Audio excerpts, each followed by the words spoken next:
Chicken மட்டனே தோற்று போகிற அளவுக்கு ஒரு சூப்பரான சோயா கிரேவி எப்படி செய்கிறதுன்னு பார்க்கலாமா?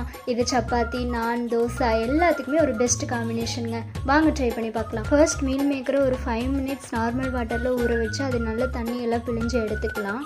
தென் எல்லா மீல் மேக்கர்லேயும் இந்த மாதிரி சென்டரில் கட் பண்ணி எடுத்துக்கோங்க. அப்படின்னா தான் அந்த எசன்ஸ் எல்லாம் அதுக்குள்ளே இறங்கும்போது கிரேவி இன்னுமே கொஞ்சம் டேஸ்டியாக இருக்கும்.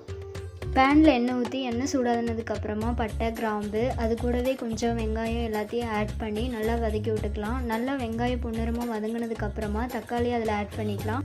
இது கூட உப்பு கொஞ்சம் ஆட் பண்ணி தக்காளி நல்லா வதக்கி விட்டதுக்கப்புறமா 3 டேபிள் ஸ்பூன் கறி மசாலா ஆட் பண்ணிக்கிறேன். உங்களுக்கு எந்த அளவுக்கு கிரேவி வேணுமோ அந்த அளவுக்கு கொஞ்சம் தண்ணி ஊற்றிக்கோங்க. அதுக்கப்புறம் நம்ம எடுத்து வச்சுருக்கிற சோயாவை இதில் ஆட் பண்ணி நல்லா மிக்ஸ் பண்ணிக்கலாம். இது அப்படியே லோ ஃப்ளேமில் கொதிக்க விட்டு ஒரு கிரேவி கன்சிஸ்டன்சிக்கு வந்ததுக்கப்புறமா நம்ம ஸ்டவ் ஆஃப் பண்ணிடலாம். இப்போ ரொம்பவே சூப்பரான ஒரு சோயா கிரேவி ரெடி ஆயிடுச்சு. நீங்களும் கண்டிப்பாக செஞ்சு பாருங்கள். தேங்க்யூ ஃபார் வாட்சிங்.